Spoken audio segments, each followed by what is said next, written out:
बॉलिवूड मधला आईचा सर्वात बेस्ट आणि अंडररेटेड सीन आहे गुड बाय चित्रपटातला। या सीन मध्ये आईचं नुकतंच निधन झालंय, पण त्या आईचा मुलगा असा हसत खेळत वागत असतो तसं काहीच झालेलं नाहीये। या सीन मध्ये खालून पाणी पुरवायला विचारतो, गायत्री दीदी कहाँ है? गायत्री दीदी कहाँ है? मुळात करण म्हणजेच पवेल गुलाटीला माहिती आहे की आई गेलीये, पण तो आपल्या दुःखाच्या पहिल्या स्टेज मध्ये, जी आहे नकार। पाणी पुरवायला विचारतो तेव्हा नकळ त्याच्या तोंडून निघतं, मम्मा। आता दुःखाची दुसरी स्टेज आहे राग। म्हणजे मी जेव्हा आईला आवाज देतो तेव्हा आई येते, पण आता काय येत नाही, त्यामुळे त्याचा दुसरा मम्मा थोडा रागात असतो। मम्मा। आता कॅमेरा त्याच्या जवळ जातो, मागे एक इमोशनल बॅकग्राऊंड म्युझिक लागते, त्याला थोडी झळ लागते आणि दुःखाची तिसरी स्टेज येते शक्यता, आणि तो पुन्हा आवाज देतो, मम्मा। यामध्ये त्याला फक्त वाटतं की आई येईल, पण त्याला आता कळून चुकलं असतं।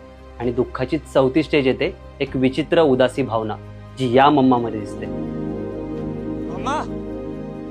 इतकी वर्ष ज्या मम्मा शब्दाला बोलून तो आनंदात असतो, आई त्याचं सगळं करते, सगळं ऐकते, पण त्याला आता रिअलाइज झालं असतं की मम्मा हा शब्द उच्चारून आता तो आनंद मिळणार नाही आणि आई परत कधीच येणार नाही। मग इथे दुःखाची पाचवी स्टेज, जी आहे स्वीकार, एक्सेप्टन्स।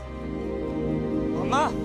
म्हणजे थोडा वेळापूर्वी जो फोनवर आरामात बोलत असतो, त्याला आता या गोष्टीचा स्वीकार करायचाच असतो की आई आता परत कधीच येणार नाहीये। त्याच्या डोळ्यातून पाणी येतं आणि तो म्हणतो,